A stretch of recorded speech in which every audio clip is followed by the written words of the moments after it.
Hello दोस्तों, कैसे हैं आप लोग। उम्मीद करती हूँ आप सभी लोग बहुत बहुत बहुत अच्छे होंगे। चलिए शेयन ट्री की वापसी की कहानी को हम आगे बढ़ाते हैं। जहाँ पे हमने कहानी को ख़त्म किया था, हम उसी पैराग्राफ से अपनी कहानी को आगे बढ़ाते हैं। लेने में अगर तुम्हें असफलता आए तो तुम भी अपने अंतिम समय में अपनी संतान को यही निर्देश वसीयत के रूप में छोड़ जाना, जब तक मेरा कोई वंशज उस खूंखार इरादों वाली जादूगरनी से तुम्हारे पिता का बदला नहीं ले लेता, तब तक उसे अपने आने वाली संपत्ति के लिए इसी आशय की वसीयत छोड़ना होगा। तुम्हें ईश्वर कामयाबी दे। इसी शुभकामना व शुभ आशीष के साथ मैं तुमसे अलविदा लेती हूँ। तुम्हारी माँ, आमन अतीत। इसके बाद एक पत्र और था।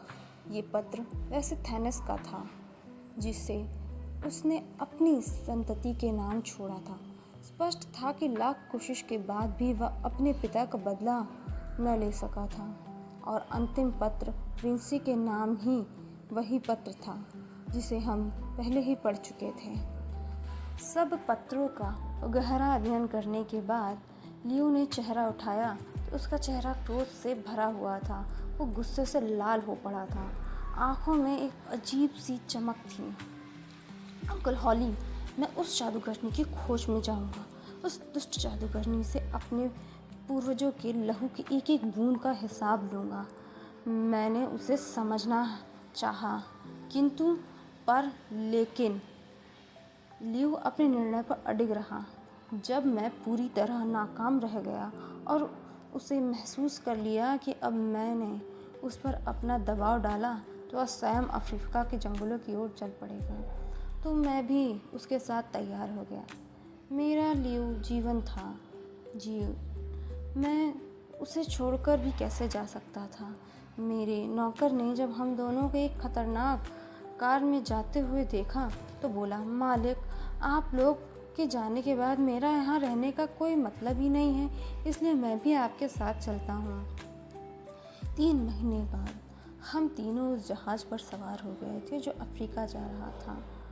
जिस जहाज़ पर हम सवार हुए उसके चालक राशु ने हमें यूँ घूर कर देखा जैसे हम तीनों से बड़ा मूर्ख उस संसार में नहीं देखा हो उसने। बाद में हमें मालूम हुआ कि अफ्रीका जाने वाले यात्रियों को प्रायः यह ऐसी दृष्टि से ही घूरता था।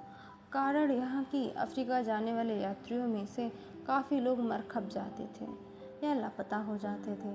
अफ्रीका के खतरनाक समुद्री रास्तों में प्रायः ऐसे भयंकर तूफान आते रहते जिनकी चपेट में अनेकों जहाज़ तिनके की तरह बिखर जाते थे, और कभी कभी तो एक ऐसे यात्री जीवित नहीं बच पाता था। सफ़र के दौरान लिए हुए लियो ने अपने पूर्वजों की वसीयतें पढ़कर उत्तेजित होते हुए कहा। उसे ये मालूम हो चुका था कि उस अमरता प्रदान करने वाली अग्नि पर्वत तक पहुंचने के लिए उसे सैकड़ों मुसीबतों का सामना करना पड़ेगा। फिर भी वह अपने दृढ़ इरादों के साथ मौत की उस खूंखार वादियों की ओर तेजी से आगे बढ़ रहा था। मैं उसकी युवावस्था के जोश में को बखूबी समझ रहा था। ऐसा अवस्था में अक्सर करके जवान लोग में कुछ गुजर करने की तमन्ना रहती है, और फिर कुछ तो आम युवकों के से अलग उचित ऊर्जा से भरपूर युवक था। हमारी यात्रा के दिन आराम से कट रहे थे कि एक रात वही हुआ जिसका हमें डर था। एक रात के अंतिम समय में सहसा कैप्टन की गूंजी घोषणा ने पूरे जहाज को खलबली मचा दी। अभी अभी उसने उच्च स्वर में कहा था, मेरे भाइयों सावधान, समुद्री तूफान भयंकर, पूरी भयंकरता से हमारी ओर बढ़ रहा है। सभी अपनी अपनी सुरक्षा का दायित्व संभाले। ईश्वर हम सभी की रक्षा करे। जहाज में विचित्र सा हड़कंप मच गया था। सबके चेहरे एकदम से खामोश हो गए थे। आंखों में मौत की परछाई उठाई थी। दहशत के कारण लोग बेवजह इधर से उधर भाग रहे थे, ये जानते हुए भी कि उनकी भगदड़ से तूफान का बाल भी बाका न होने वाला है। बहुत कम लोग डूबने को तिनके का सहारा स्वरूप किश्तियों के खुले समुद्र में उतरने हेतु आवश्यकता सामान समेट रहे थे कि तूफान आ गया। कोहराम मच गया। वहाँ सैकड़ों फुट ऊंची उठती समुद्री लहरें, उन लहरों पर कागज़ की नाव की तरह उछलता डोलता जहाज, कान के पर्दों को छेद डालने वाली हवा की तीव्र सनसनाहट व लहरों का शोर, सब कुछ दिल दहला देने वाला था। सहसा जहाज की पेंदी में एक बड़ा सा छेद हो गया। रही सही आस भी टूटने लगी। जहाज में तेजी से समुद्र का सारा खाना पानी बहता जा रहा था।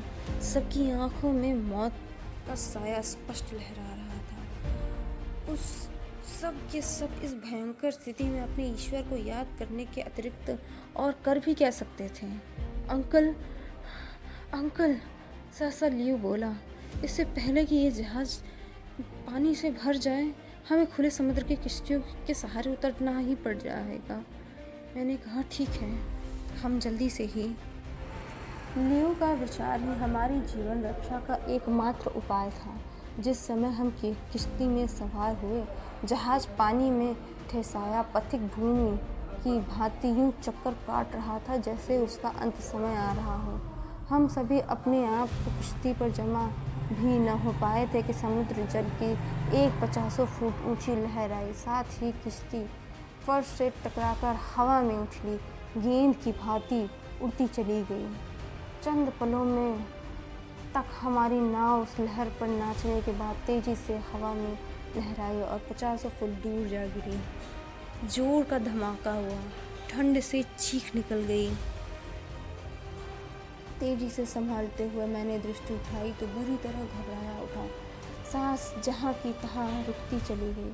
किश्ती पर लियो नहीं था। मेरे कंठ से एक अजीब सी चीख निकल आई, बिल्कुल दर्द भरी। क्या हुआ? मेरा नौकर चिल्लाते हुए मेरे पास आया के पूछता है, क्या हुआ मालिक? मेरी चीख सुनकर मेरे नौकर जॉन नॉक ने अचानक से जल तरह से टकराने के झटके को झेलता हुआ।